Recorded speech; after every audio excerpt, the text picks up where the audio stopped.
As always, we start with L'chaim, everybody.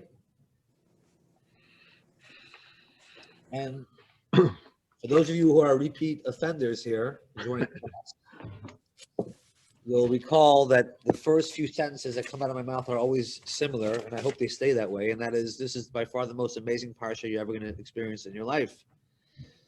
And this week is certainly not the exception, because it really is the crescendo of this moment between Joseph and his brothers, and the reunification, the stability, all the good things start to happen right now, from all the pain and all the suffering and all the abandonment and rifts between brothers who ultimately are the tribes of Israel, and it wasn't just a rift. I mean, it was pretty rough stuff, as we know from the last few weeks, and it all comes together and it all slowly starts to make sense, literally in this week's Torah portion.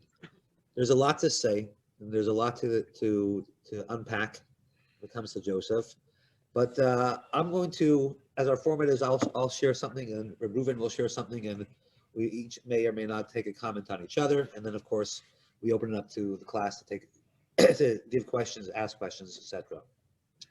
So I'm going to share just one idea on the story of Joseph, and hopefully it'll resonate. So we have the moment. This is the moment where Joseph starts to reveal his identity, and the question is why all the twists and turns? There's a lot going on that Joseph really seems to almost be toying with his brothers. We know right away that he recognizes them, but they don't recognize him. And the first thing he does is he accuses them of being spies. And he throws them all in prison for 3 days. Then he lets them out, but keeps Shimon inside. And then, after that, he says to them that I'm only going to let you go if you bring down Benjamin. And they're having difficulties with that, and they're fighting about that situation. They can't bring down Benjamin, and they're making excuses why they can't bring down Benjamin. And my father only has one son. He already lost one son from that wife, and they're sputtering, so to speak.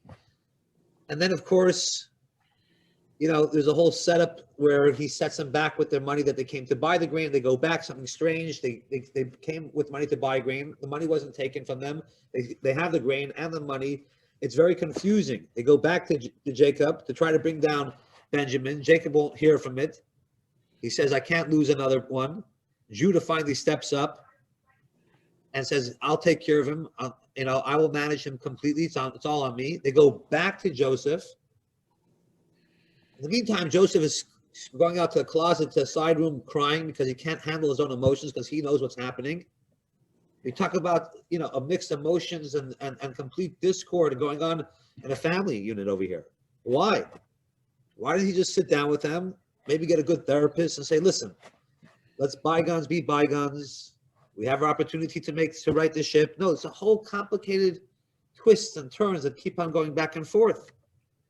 And then finally, we know that when Benjamin comes back with Judah, he gives Benjamin 5 times the amount of food and gifts that he gives to everybody else. And sure enough, he goes ahead and plants a goblet in Benjamin's sack, and then he says, okay, he's a thief. I got to take him as a prisoner. I got to take him as a slave. And to that, Judah steps up in, and Judah says, you can't take him as a slave. He's the only son left to my father's wife, Rachel, because the other one died. And if you take him, their souls are the souls are bound within each other, and he won't be able to handle it. This is what Judah, the one who sold Joseph, is now telling Joseph about his full-fledged brother, Benjamin. At that point, Joseph can't take it anymore, and he reveals himself, and he says the famous lines, Ani Yosef Odavichai. I am Joseph, is my father still alive? They say he is. He says, go fetch dad, go bring him back. And there's then the reconciliation begins. So again, the question that I asked in the beginning of the class is, why? Why this whole convoluted process to reconciliation? And so there's a lot of questions. There's a lot of answers that are given to this. Some people say that the reason why is because to exact punishment. I think there's a either Nachmanides, or I have to look it up, or another medrash says, Joseph wants to show them Midah Keneged Midah. They sold him, and what they went through, he wants to really show them what that's about. But that's kind of shot down because we know how much Joseph cries through the whole time. He's in pain. He cries more than anybody else. We know Abraham cries, but Joseph cries more than anybody. He cries almost 5 times in this process alone. So someone who's crying so much, who's so emotionally affected by this moment, he's not looking to give them punishment. So it has to be something else. So Maimonides, very interestingly, there's Maimonides talks about the idea of teshuvah. And Maimonides has a 3-step program for teshuvah. And it says that Maimonides learns the 3-step program of teshuvah from Joseph. So Joseph creates this perfect package, this perfect scenario, this elaborate scheme in order for the brothers to do a proper teshuvah, complete teshuvah. Hold on a second. And what's the scheme? So there's the way teshuvah works really is, repentance is, there has to be 3 parts of repentance. The first part of repentance is that we have regret of what we did wrong. That's the first part. The next part of repentance is that we commit to never doing it again in the future. Okay, so it's charat ala avar, right? And then mekan lahaba, we will not do anything in the future, the same mistake. And then there's something called teshuvah gemura. The third step, the highest step is what? The highest step is to really, really get into a place where you're tested by the same mistake, the same sin, and you're not scared of heaven, you're not scared of hell, you're not scared of punishment or reward. You simply are a changed person. You have no interest in that sin again. So, of course, present company excluded, but let's say someone enjoys, I know it never happened to anybody, a good cheeseburger, chas v'shalom, should never happen. And they're a big fan of Mickey D's. And finally, they realize that maybe they should be a little bit more careful with their intake, and they're committing not to go ahead and eat milk and meat together, or eat treif together. So every time they pass a McDonald's and something pops up in their mind where they used to go there, and they keep on driving because they know that that's not a part of their life anymore, they're into a whole new space, they're into a whole new existence, that's tshuva gemura. That's complete tshuva. Because they already regret about the past, they commit not to do in the future, but they actually experience a scenario again. So here we have a wild situation. We have where Yosef goes ahead and creates, Yosef is looking for this real healing to take place. Because there is a gnawing question that I should throw in right now, maybe even a little earlier, is Joseph knew was a second in command. Why didn't he seek out his father? Okay, if he's in prison, he can't. And if he's a slave, he can't. But there was approximately 14 years that he was the man. So why does he could have sent a messenger? He's busy himself. Go hire Amazon and send a Uber and go pick up Jacob and bring him to Egypt and have a l'chaim and have a farbring. And it's his father. What does he wait 14 years for? And the 14 years he waits, he finally comes. There's a hunger. They're hungry. They need food. They come down, and now he's messing with them. He's accusing them of being spies, and he's planting things in their saddles. And what? So we say that Joseph goes through this very, very elaborate plan in order to create a complete healing. Joseph, recognizing the sensitive soul that he is, in many ways, he may be you could say it, maybe it's the wrong language, he's a step ahead of his brothers. He sees a little deeper than they do. They're one-dimensional. They see God in terms of shepherd and separatist from the outside world. Joseph has a different, game plan. Joseph is not scared to enmesh himself and immerse himself in Egypt, in the secular society. He can still maintain his internal fire, even though all the insanity is going on around him. We know he was challenged, whether it was last week, the week before, by Potiphar's wife. As a young man, not a problem. He's able to hold strong. Maybe it was a challenge, but ultimately he was victorious. So he's able to handle this outside world. His brothers don't see that. So here, Joseph wants to teach them an experience that's going to resonate, that's going to bring them around. And so he thinks a little bit further, he sees the world a little bit deeper, and he's committing to getting them to going ahead and doing a complete tshuva. So how does it work? So the first time they come down and he accuses them of spies, we hear the murmurings amongst the tribes saying, look what's going on. We're getting punished for what we did. We sold our brother. Now we're in trouble. So you see, there's the first level of tshuva. There's regret. They recognize that maybe the moves that they made on Joseph was not the best moves, was not the right moves. That's step one in your tshuva program. Step two is Joseph realizes that if he tells the brothers, this is pretty clever, right? He tells the brothers, I'm only going to take care of you if you come down with your brother Binyamin, this brother that you talk about. He knows that the only way Jacob will agree to this is if they completely agree that something will never happen to Benjamin in the future. Jacob needs that guarantee, which Judah gives him. Says nothing happens. So he knows when he sees Benjamin the second time they come back, he says, wait a second, clearly they had to convince Dad that they will never, ever let their brother depart from them and guarantee with their own lives, which Judah, of course, did. So that's the future. They will never, ever do that again and lose a brother like that. So he already accomplishes step 2 of the tshuva program. And step 3 of the tshuva program, step 3 of the tshuva program is a little bit more, I would say, most fascinating. You see, Joseph knows that his mother is Rachel, and Joseph knows that he only has one other brother, Benjamin. And he also knows that that Rachel was favored by the father. And the brothers know it. This was a wonderful Jewish dysfunctional family, you could say. Everybody knew the favoritism going on, and it created problems. Us, as the Hasidic scholars, try to, explain why there was favoritism and the reason behind favoritism, and it's really good for everybody. Fine, but on the face of it, it didn't look so good.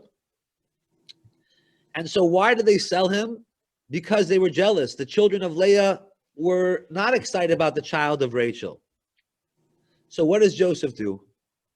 He specifically plants a goblet into the saddlebag of Benjamin, the son of Rachel, who passes when he was born. And if you look at the verse in the text, and I hope that you have an opportunity to do that from now through Shabbat, what does Judah say? Judah says that this is the child who is loved by his father, and refers to the child of the mother. It wasn't his own mother. Remember, it was, the wife of my father, like emphasizing that it was Rachel's child. And the other brother passed away, and this is his only connection. This is what Judah's claim. This is the only connection that he has to his wife, Rachel, is this Benjamin, because Joseph's not around.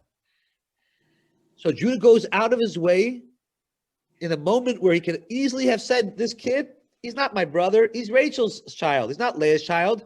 He stole the goblet. Throw him in prison. We did it once before. We'll do it again. Let's get rid of these guys. No, he's positioned in the same scenario to either give up or give away this brother, but he's not worried about punishment. He's not worried about, he's a different man at this point. He's changed. He went through the hell. He went through what it was like to put the family in disgrace. There was complete regret for the past. There was complete commitment of the ways of the future. And of course, now we see that Joseph, in his genius scheme, elaborate scheme, puts them in a position where they can actually be tested in the same scenario again, and of course, come away successful.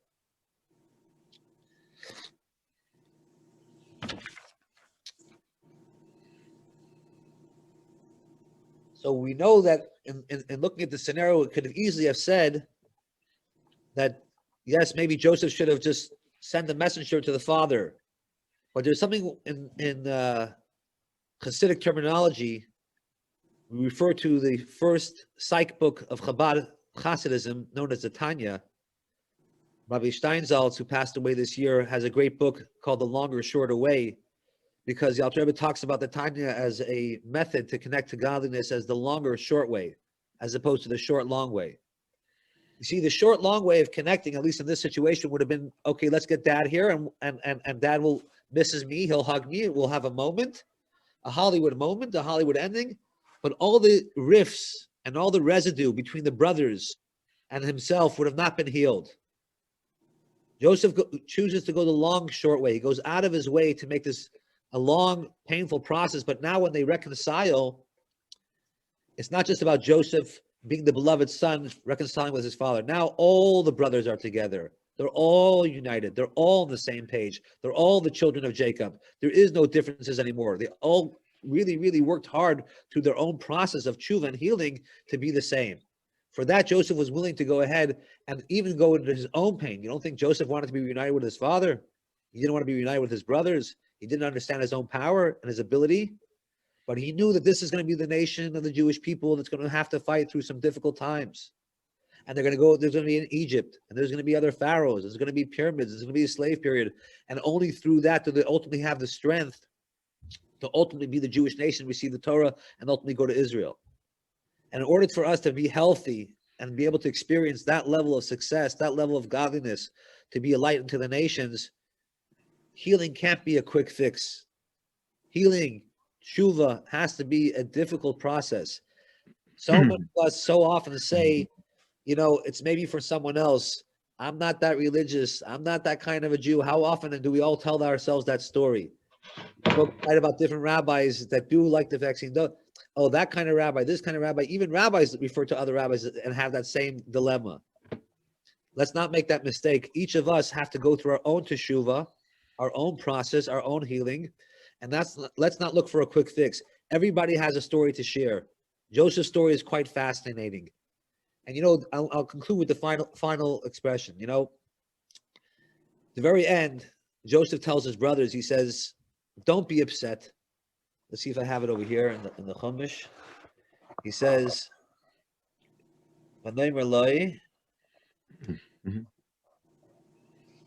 he says to them, he says, don't be upset at me. He says, Ki, because this is the reason I was sent to Egypt. In other words, to go through this process. But ki in Hebrew can have multiple meanings. Not only that this is the reason, but because I went to Egypt. In other words, this process of this journey that I went through is what made me Joseph, is what allowed me to go ahead and be enlightened, to have reconciliation, to have teshuvah. And so everybody should embrace their journey. Don't be freaked out if it seems a little long. Don't be freaked out if you don't know if you should take the vaccine. Don't take the vaccine. COVID is over, not over, a new strain, not a strain.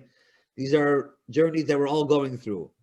Don't be scared of it. This is what's going to make us stronger. This is what we need to tap in a little bit deeper and not be scared of the challenges that we're going through. We've been through many challenges as a people.